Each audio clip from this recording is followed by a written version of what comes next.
is really focused on, and there are going to be three specific scenarios that I'm going to talk about in more detail. The first is the crime of anticipatory obstruction of justice. The second is the Computer Fraud and Abuse Act, and the third is some potential legal issues surrounding encryption. Now, it's not all doom and gloom. I am going to cover these three things, but I'm also going to, I promise, give some tips about how you can protect yourself so you can make sure the feds and the cops don't come knocking at your door. The second disclaimer is when we get to, I'm going to leave some time at the end for questions. If you get a chance to come up and ask a question, great. Just please don't tell me any sensitive legal issue you're currently in, or tell me, real intimate details, because you're going to waive the attorney-client privilege in a room filled with people. Okay? So those are my two introductory caveats, and with that, let's get into it. So when we talk about the traditional crime of obstruction of justice, that crime is a crime that's been on the books for a very long time.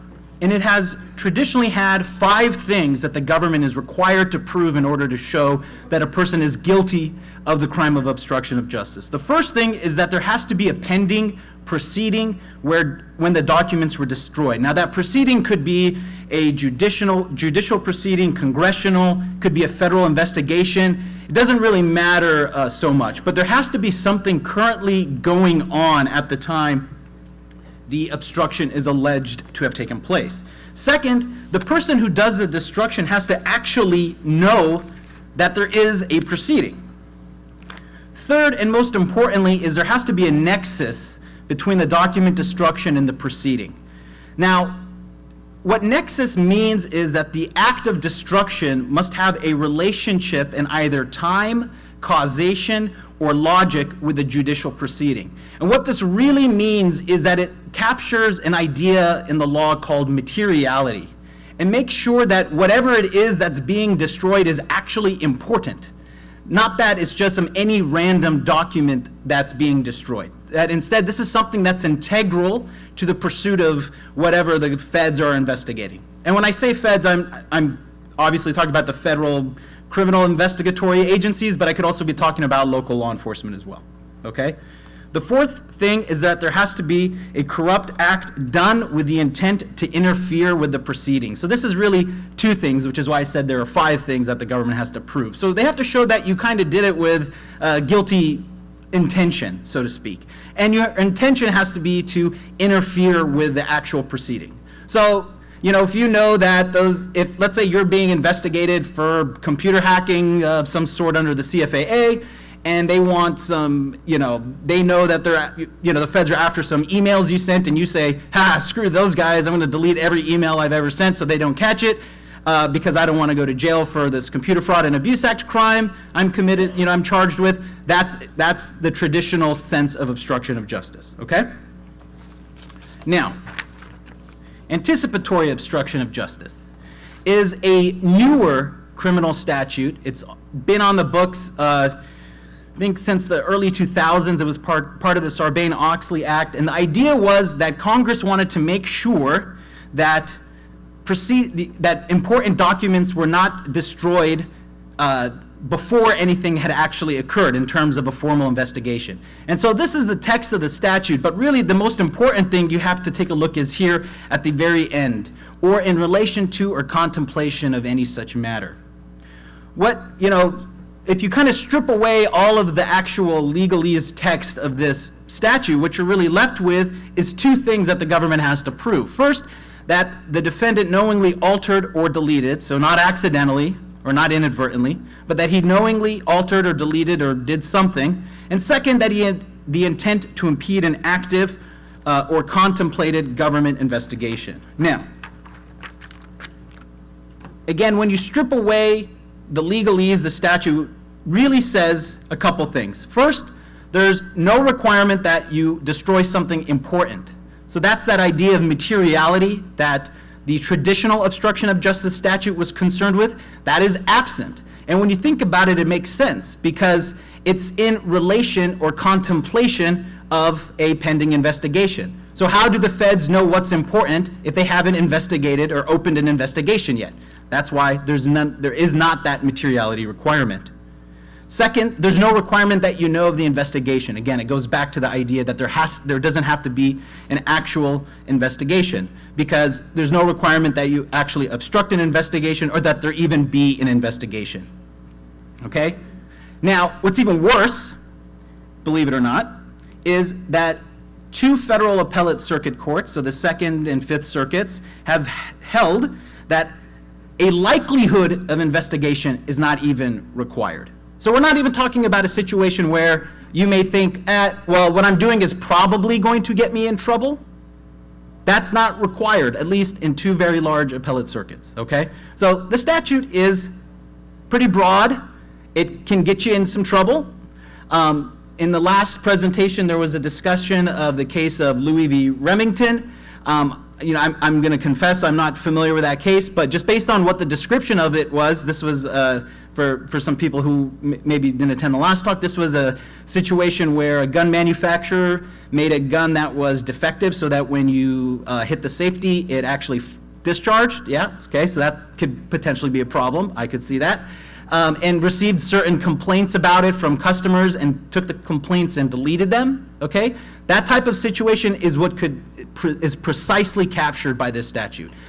They anticipatorily deleted something before there was any active investigation open looking at the action involved, okay? The case I want to talk to you folks about is a case you may be familiar with. It's the case of United States versus Colonel.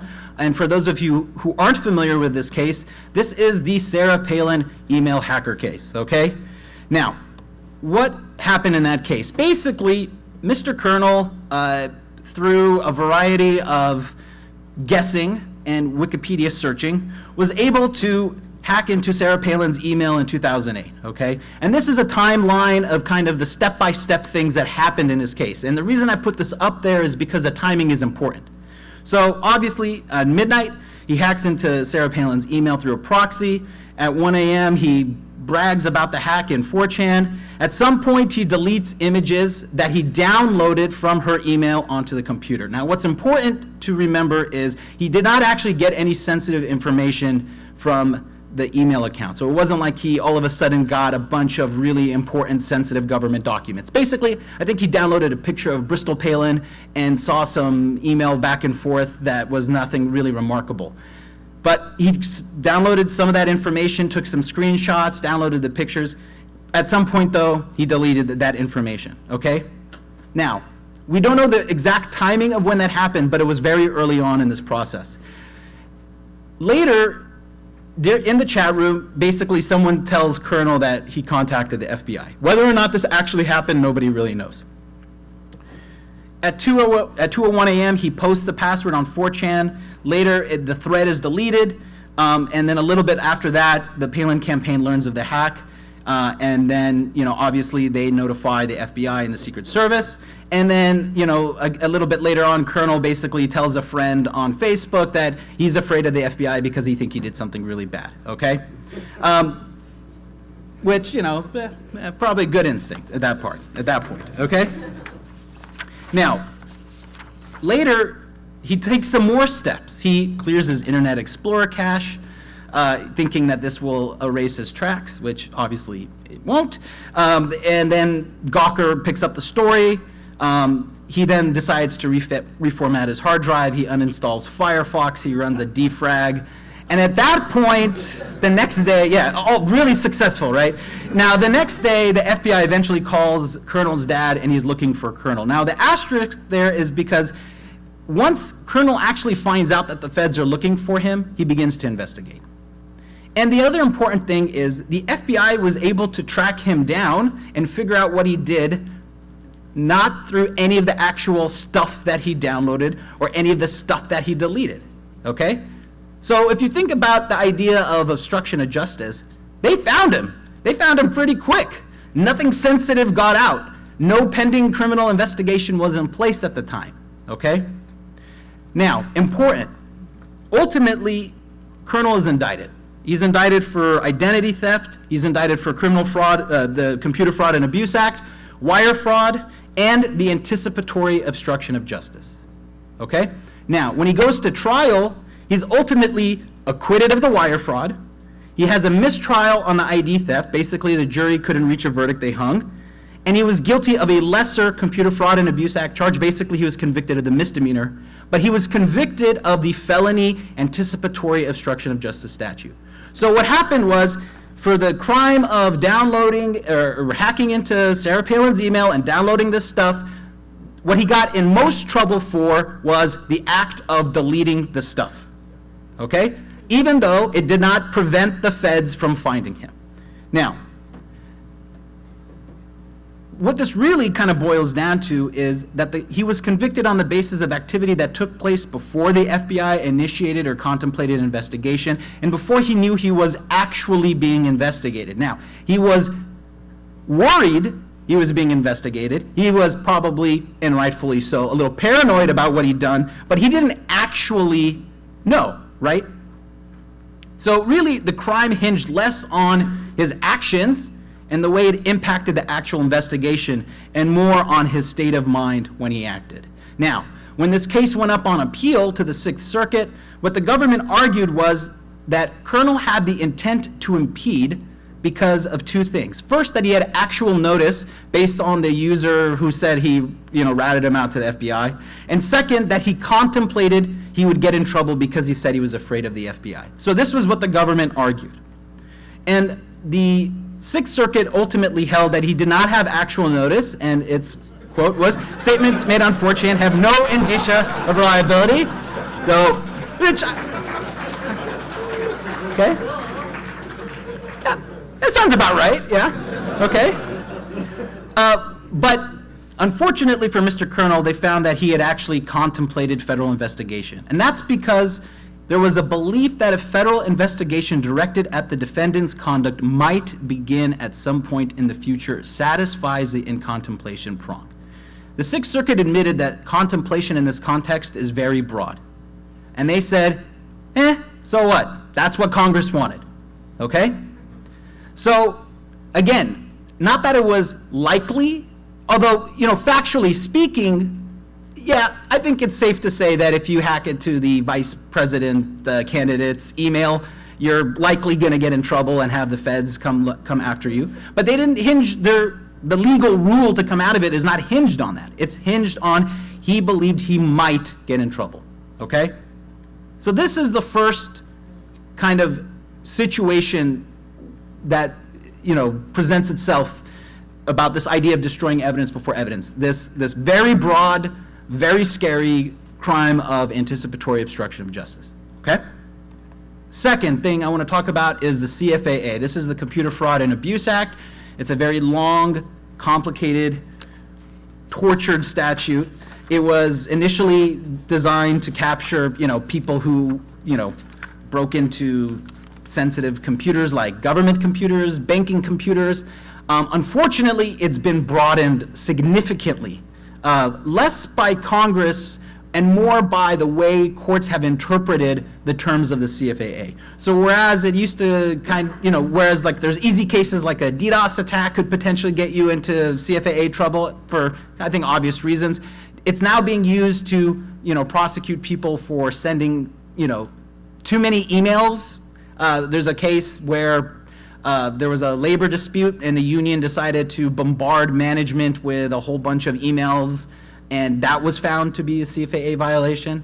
It's been expanded to cover terms of use violations, although that's something EFF has fought very hard against, and we've had some successes in that. We could talk about that at some other point. So it's really been stretched to cover a wide variety of things. And specifically what I want to focus on is on section 1038.5, which, as you can see, covers a couple different things, but really the key term is intentionally causes damage without authorization.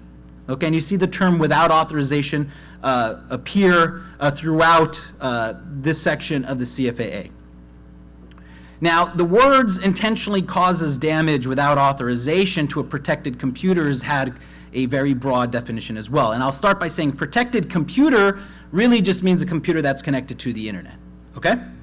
Now, the case I want to focus on, and I'm going to apologize because I've talked about this case before, and for whatever reason, I just cannot say Deloitte correctly, okay? So if I butcher it or I screw it up, Deloitte, okay. I knew you guys would correct me, thank you. But that was my warning ahead of time, all right. So in this case, involved an employment dispute. Basically, Carlson was an executive for Deloitte, okay, good. And had basically signed an agreement where he agreed that, he would only use basically his work computer for work purposes. He decided to eventually start his own competing company, and so he, returned the computer minus the hard drive, the original hard drive that was put on. So when they asked, hey, where's the hard drive this computer came with, he said, oh, I destroyed that one, but I copied all your data, and I put it on this new hard drive that I am giving you back. Well, they didn't like that, and so they sued him. And they sued him charging CFAA. And they sued him, again, under the theory that he intentionally caused damage without authorization to a protected computer, okay?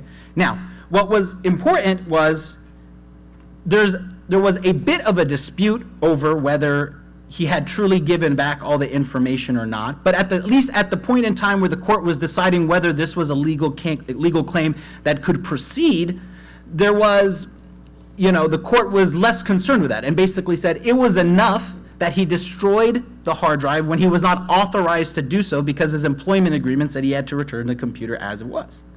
And they said that destroying data in a way that was adverse to the company's interests, specifically because he was leaving Deloitte. All right, good, I said that correct? Oh, yes, I did not. Okay, no E. There we go.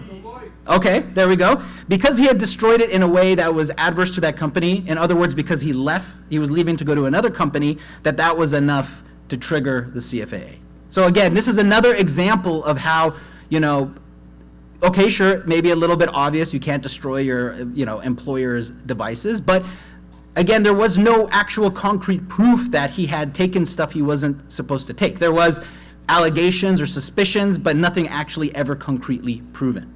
Okay? The third thing I want to talk about is encryption, all right? Encryption is good security practice. It's a great way to keep people out of your computer, but it's also a way, unfortunately, at least under the law, to attract attention to yourself in not so good ways. Now, the obstruction enhancement, you see down there it says USSG. Let me give a little bit of background about what I'm talking about so this makes sense. Basically, the USSG refers to the United States Sentencing Guidelines. Whenever a person is charged with committing a federal crime, so CFAA, wire fraud, whatever it may be, when they are convicted, they have to be sentenced. And when they are sentenced, the way federal law dictates the sentence the person receives is that every criminal statute has a maximum sentence.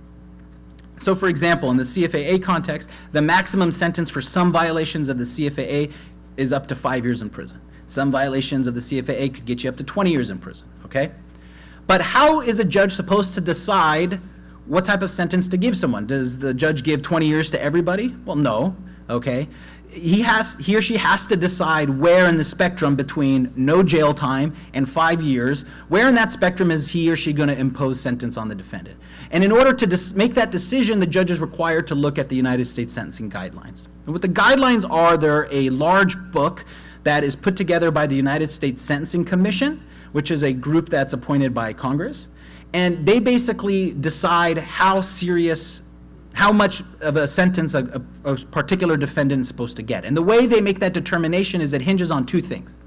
First, it hinges on the defendant's criminal record. So if the defendant has previously been convicted of crimes, he'll have a higher sentence. And the second factor is it looks at the severity of the crime. And what it does is it creates a scale from 1 to 43. 43 is the most serious crime. You murder someone, you're at a 43, okay? Simple possession of marijuana, you got 2 joints in your pocket, that's going to be on the much lower side of the spectrum, maybe a 3 or a 4. Well, for CFAA type crimes, it gets a little bit complicated, and I won't go into it, but suffice it to say there's a number, and I think it starts at about 10, and it can go up depending on the circumstances. Anyway, in addition to calculating how serious that individual crime is based on the statute you're convicted of, the guidelines also have certain things called enhancements, basically ways that you get extra points on this 1 through 43 scale based on the way you committed your crime. One of those enhancements is the obstruction of justice enhancement. Okay? That says that if the defendant willfully obstructed or impeded, et cetera, et cetera, et cetera, he gets or she gets a 2-level increase in his crime or her crime. Okay? Now, the good news is that this specific enhancement, the one that's up on the screen, does not apply to the crime of anticipatory obstruction of justice unless the obstruction occurs in relation to a prosecution of the anticipatory obstruction of justice charge. What that means is you can't get it twice, okay? So if you're charged with anticipatory obstruction of justice, you can't also get the enhancement for anticipatorily obstructing justice, okay? Now, unfortunately, encryption has been considered obstruction. And in the case that's cited here, the court found the obstruction of justice enhancement was appropriate for a defendant who changed encryption keys, used sophisticated, and this is the court's words, used sophisticated computer file swapping techniques requiring special instructions to reassemble files, and used special software programs that could lock down a computer or wipe it clean. Now, what's important for our purposes is that it didn't matter if this was done before the actual crime occurred. Okay? The guidelines cover obstructive conduct that occurs before the start of the investigation. Okay? So this is one example of how you could potentially get in trouble or get an enhanced sentence under criminal law for using encryption. Encryption as a special skill. Basically, there's another section of the guidelines that said if the defendant uses a special skill in a manner that significantly facilitated the commission or concealment of the offense, you get a 2-level enhancement. Now, when the guidelines define special skill, they say, quote, a skill not possessed by members of the general public and usually requiring substantial education, training, or licensing, end quote. The examples it gives are pilots, lawyers, doctors, accountants, chemists, and for whatever reason, demolition experts, okay? All right, so this is what the guidelines use to define a special skill. Well, guess what? All of you encryptors out there, you are special people because encryption has been found to be a special skill. You're effectively the equivalent of a doctor or a lawyer, and I guess demolitions expert makes a little bit of sense. Again, in both of these cases, the use of encryption was considered a way to facilitate the commission of the crime. And again, like the obstruction enhancement, the timing doesn't matter, okay? And think about that for a second. We're equating encryption with being a doctor. Well, who goes to medical school to commit a crime in the future?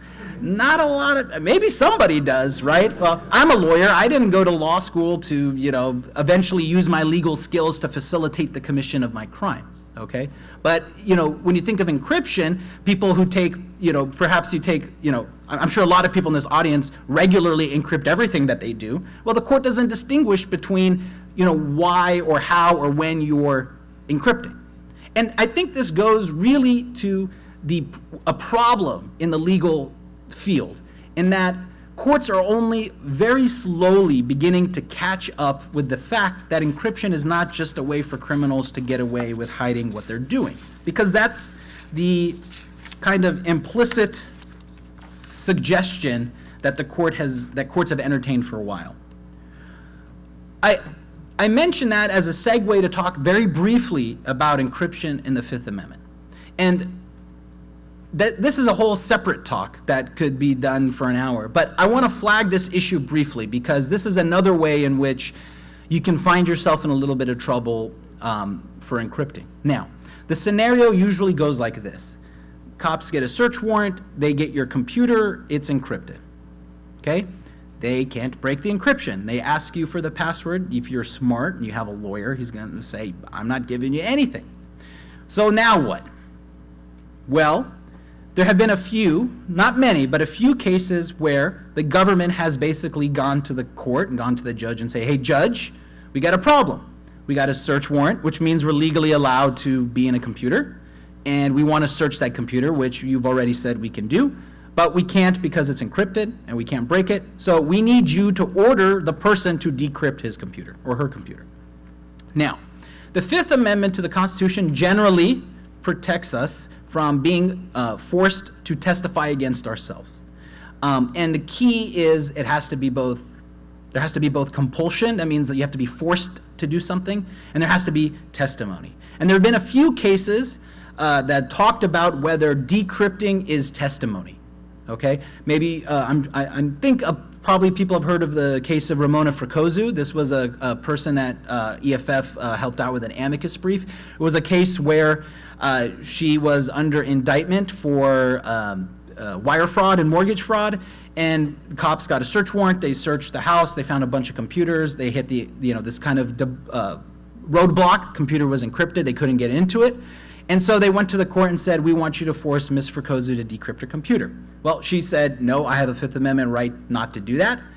We agree, and we filed an amicus brief, said, yeah, Judge, you can't force her to do this. And so then the court had to decide the issue. And the court, unfortunately, decided that, well, no, she has to decrypt. And its holding was very factually based. Basically, right after the search happened, Ms. Frakozu went on the telephone and talked to her ex-husband and co-defendant, who happened to be incarcerated and thus had his phones recorded, as anyone who's ever been in a jail would know. And on the phone call, she had implicitly suggested that the computer was hers and that she had encrypted it. And what that meant for the judge was, well, because of that fact, the act of decryption is not testimony, because the government already knows that it's her computer and that it's her. That she, is the one who is able to decrypt it. Now, in the Frakozu case, the government made an argument that, look, the only people who use encryption are people who are trying to hide what they're doing. And the judge did not really address that issue, but it lingered. Later, a short while afterwards, another case came out of the 11th Circuit Court of Appeals. It was a case called, in regards to the grand jury subpoena. I'll refer to the client, the opinion refers to the client as John Doe. So in that case, very similar situation. Doe had a bunch of computers seized from a hotel room, subject to a search warrant. They, again, hit encryption. This time it was TrueCrypt, and there were a number of hidden volumes. The forensic examiner the feds had was not very good, and was not able to tell, what was on the computer, what was not on the computer. He didn't know if the hidden volumes had anything on them. But what the 11th Circuit found in that case was that Doe did have a Fifth Amendment right not to decrypt, and so it held that he shouldn't be forced to decrypt. Now, importantly, the 11th Circuit said, quote, "We are not persuaded by the suggestion that simply because the devices were encrypted necessarily means that Doe was trying to hide something. Just as a vault is capable of storing mountains of incriminating documents, that alone does not mean that it contains incriminating documents or anything at all," end quote. So this is good language in the fight to come about debunking this government argument that they've tried to make, which is decryption equals criminal, okay? And to have a published 11th Circuit opinion, really the first appellate court to decide this issue, to come out and say something this strong is a very good sign for you all who encrypt, okay? So, I'm getting almost at the end. We're going to talk about ways to protect ourselves, and then we can get to some questions. Protect yourself. Disclaimer, this is my chance again to remind you that even though I'm a lawyer and I'm talking about the law, I am not giving you legal advice. And these are just suggestions. They're not guaranteed to work. If they don't work, don't come and call me and say, Hanni, Fakhoury, the EFF said that this would work, and that's not a defense. So please, take that with a grain of salt, and, these are just some suggestions. So my first suggestion is you should go tomorrow morning. This is a shameless plug, okay? Go tomorrow morning at 11 a.m. in Room Dennis to hear Marsha Hoffman, Senior EFF Staff Attorney. She'll be talking about protecting your data from the cops. So you're going to get some great tips about how you can keep your data free and hopefully avoid some of these problems. But let's say you sleep in, or you're a slacker and you don't go to the talk. What can you do, okay? Well, the first thing is a retention policy. Now, retention policies, again, this is easy for a company to do, right? And it has to be in place before something happens. It has to be coherent, consistently applied, and routinely followed, okay? What good is a retention policy? Well, what a retention policy is going to do is it's going to negate, or at least counter, any argument that the reason you destroyed something was because you're intending to obstruct justice, or you're anticipating that you're going to be obstructing some future proceeding that could potentially happen. Because if you say, look, the company deletes everything after 3 months, period, I didn't delete it because I thought I was going to be in trouble, but because that's what we always do, you've got a good argument. Again, this is not an absolute defense, but this is just a suggestion. Now, you're probably thinking, okay, Hanni, that's great. I work for a company, they have a retention policy, that's fine, but what about if it's just me? What am I supposed to do? Am I supposed to have a retention policy at home for my home computer? Okay, well, the answer is, yeah, sure, why not? I guess that would work. You could definitely do that. Harder to prove, harder to exercise, but that's a possibility. But I think you should think seriously about not creating the data in the first place. So whether that means you turn off logs, you use encryption in a way where you maybe, well, I'll say it this way. You have to think about ways where you don't create a paper trail in the first place. Because if you don't create a paper trail, you're not destroying anything because nothing exists. And if you're not destroying anything, you can't get in trouble for destroying it. Back to the retention policy for a second. That really, again, it's easy when you're thinking about what to keep. It's harder when you're thinking, again, about deletion and encryption. So whatever you do, you have to be very careful. Because I think as these cases have all shown, especially the kernel case, it's enough if you think you're getting in trouble, or you think that this document or this email or whatever it may be is something that someone may be interested in the future. So you have to be very, very careful to make sure that you don't find yourself in trouble. Okay? With that, I'm going to open it up for questions. Again, the same disclaimer. Please do not tell me your specific legal situation. Do not give me sensitive personal information. You're going to waive the attorney-client privilege if we do that, but I am happy to answer any questions. And then, again, my email, if you want to talk privately, that's me on Twitter. And if any of these issues come up, please feel free to come by and talk to us at the EFF booth or seek out our help. So with that, let's open up for questions. Hi, I was wondering if you had maybe like a cron job that would run every day and delete everything in a certain directory that was over 90 days, if that would hold weight as a personal document retention policy in the courts. I think if you can demonstrate that, again, going back to these policy, the principles, that it's, let's see what slide's up there, that it's coherent, consistently applied, and routinely followed, I think that is a way. Again, I can't guarantee that that's a way, but yes, I think that's something that you could seriously think about. Now, it goes back to the idea of kind of what's foreseeable. Like, let's say you have that to delete all the child porn files you consistently download every day. Okay, well, that's not really going to save you, because you should know you shouldn't have that stuff. But if it's just about your routine stuff that you have, emails you have going through, personal emails or websites you visit, or whatever it may be, yes, I think it's a good way to counteract that. In the kernel case, if he had gone online and instead said, I didn't find anything good, I just got rid of it, do you think he would have gotten away? Oh man, I have no idea. Probably not. I mean, I think under the government's theory, the crime was that, one of the things the court hinged a lot of its decision on is that, look, you hacked into the vice president's candidate's email. Like, you should know that this is going to attract the attention of the FBI. Now, they got around the lack of actual knowledge by pointing to the fact of his comments, that he expressly said what everyone is kind of implicitly thinking, which is, shit, I could get in trouble for this. And so, yeah, that was concrete proof of his mind state. But I think even if he had said, I deleted everything, I'm not really worried, I think they would have still argued, look, anybody would know that this was problematic. So, in the kernel case, you mentioned that he got in the most trouble for the obstruction, the anticipatory obstruction of justice.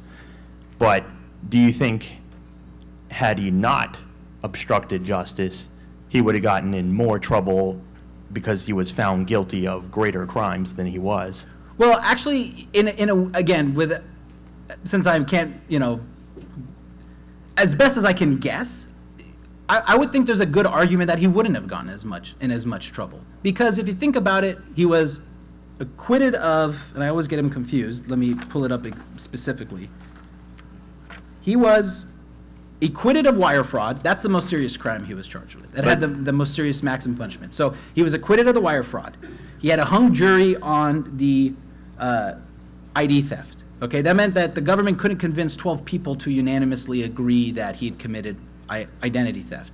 And I don't know what the split was. An 11-1 split is different than a 7-5 split. But let's say, for the sake of argument, that all things being equal, they couldn't. They had a mistrial on the ID theft, and he was guilty of the misdemeanor CFAA, which basically just criminalizes, basically the intrusion of entering into the email without necessarily causing a whole ton of damage.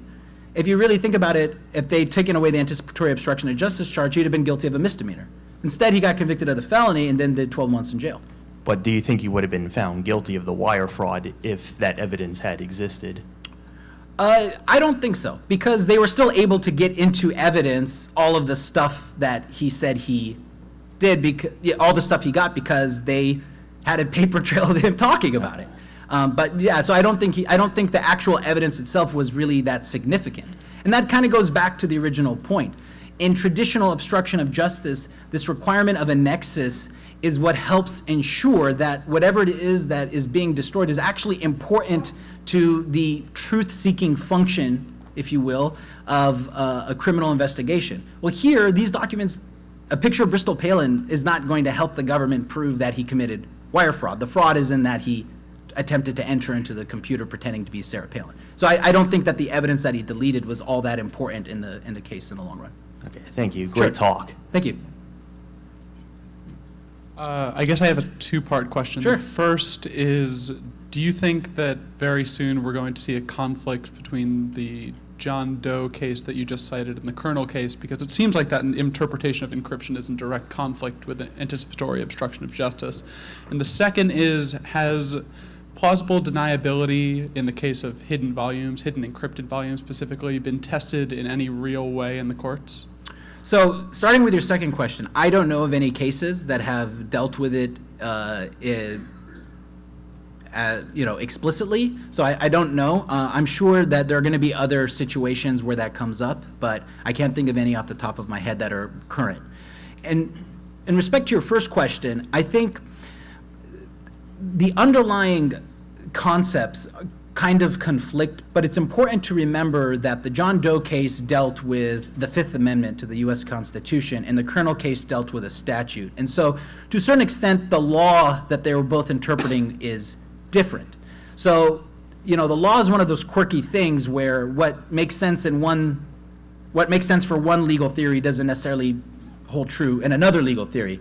But I think the implicit understanding, this idea that, look, just because you take steps to protect yourself doesn't mean you're a criminal, is a good one that the Doe case realized, and hopefully other courts, even looking at maybe a situation like Colonel's case in the future, can look and say, look, we treat computer security as a necessity today.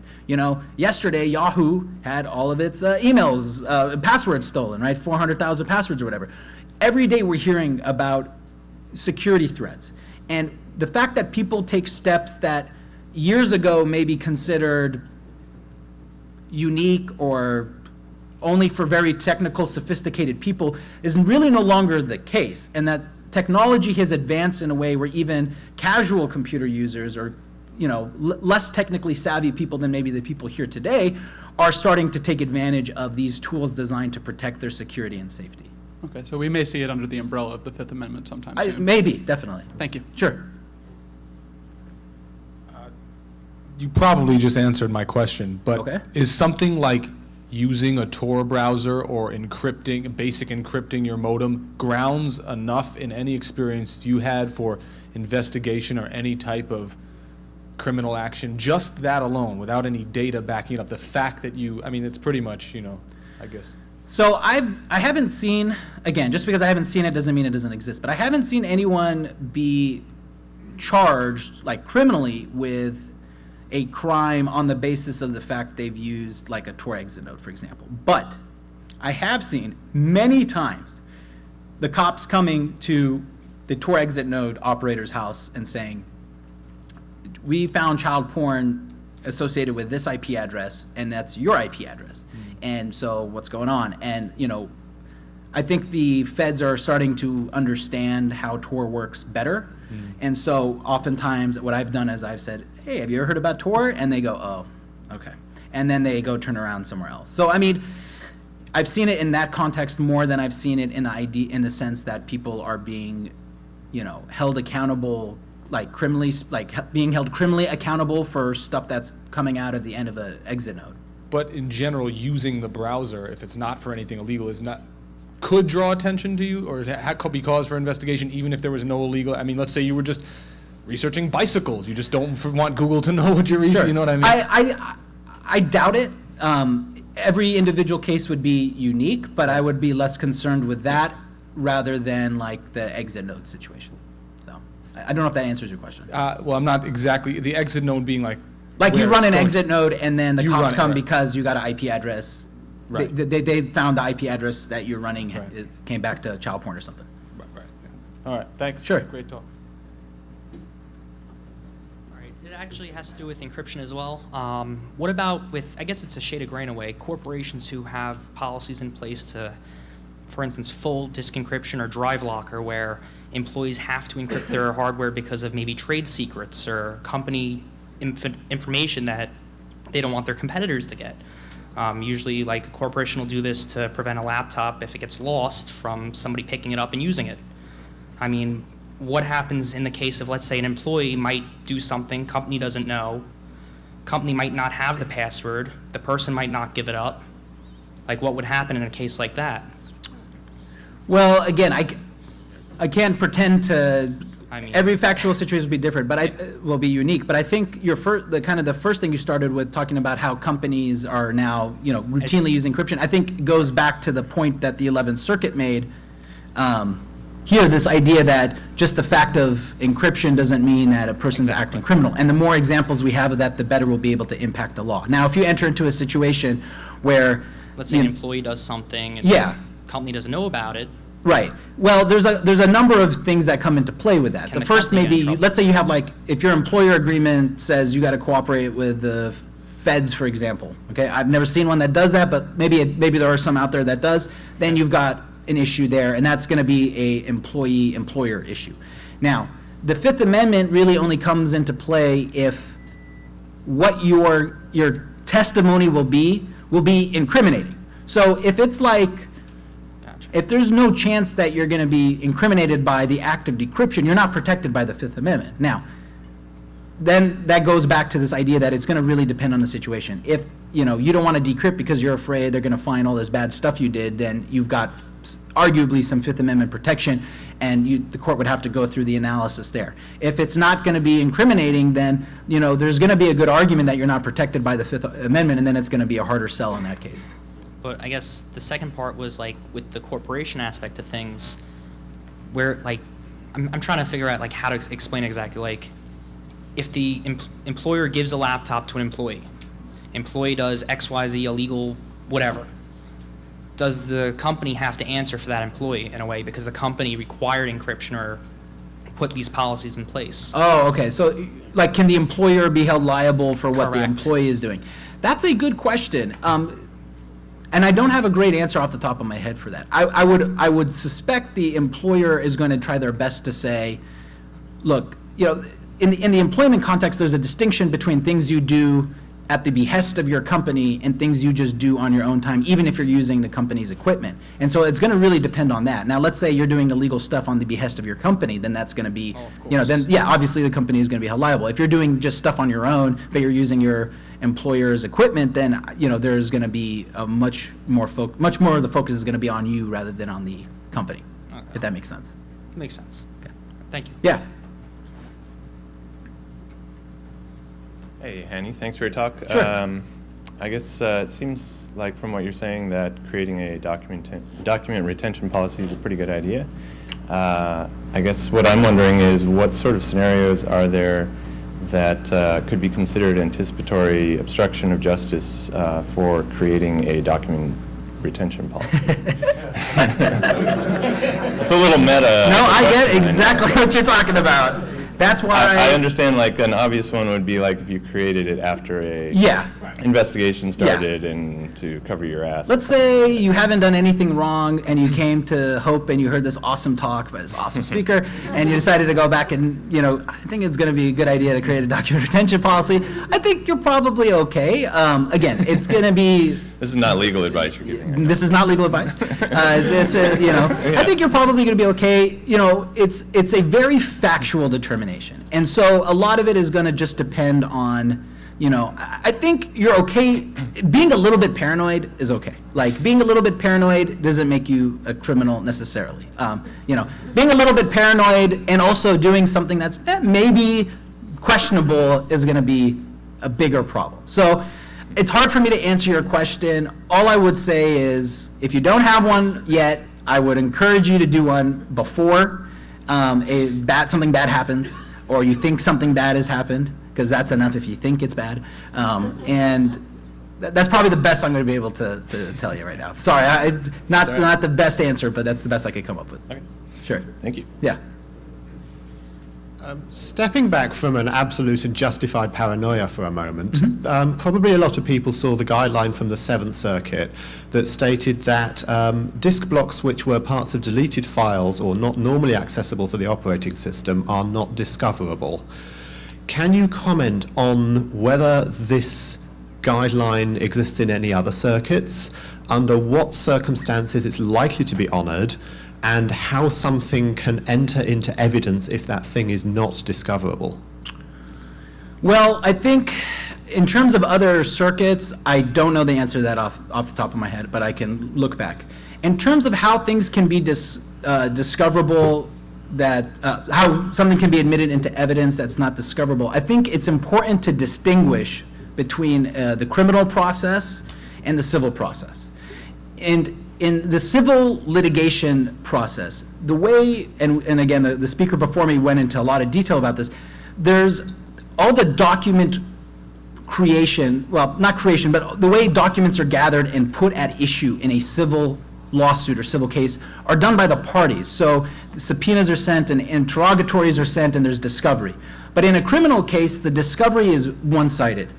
And what happens is the government gets the information, and most often they're not getting it with the assistance of the defendant. Now, we talked about the Fifth Amendment context and encryption, and that may be a very rare exception to that when they've hit an absolute roadblock. But for the most part, what they're doing is they're getting search warrants and subpoenas and going to ISPs and service providers and, getting the information from other individuals, or maybe they have a witness who will hand over all the emails, let's say, for example. And then what that means is that all the discovery rules that apply in the civil case don't necessarily control in a criminal case. So even though something may not be discoverable for civil purposes doesn't necessarily mean it's not admissible in a criminal case. Now, that's subject to if the evidence was obtained in violation of, like, the Fourth Amendment, for example. Let's say the police went to Google and said, give us all the emails you have for this user, and we are not giving you a search warrant, we're just going to do it with a subpoena, and we want the emails that are newer, that not 180 days old, like ones from the last 2 weeks. Well, that's illegally obtained evidence, and it's suppressed. Or if you think of it in a physical context, like if the cops just walked into your house and took your stuff without a search warrant, that would be an illegal search, and you could maybe get it struck out that way. But the civil discovery rules are not going to necessarily help you in a criminal case. So the one-sentence summary would be that if a criminal allegation is made, then the protection on discovery do not apply, and we're back to paranoia. Yes. Thank you. Sure. How much time? Would it be considered obstruction of justice if, let's say, you're running Windows and Windows decided to crap out and they couldn't get any of the data from?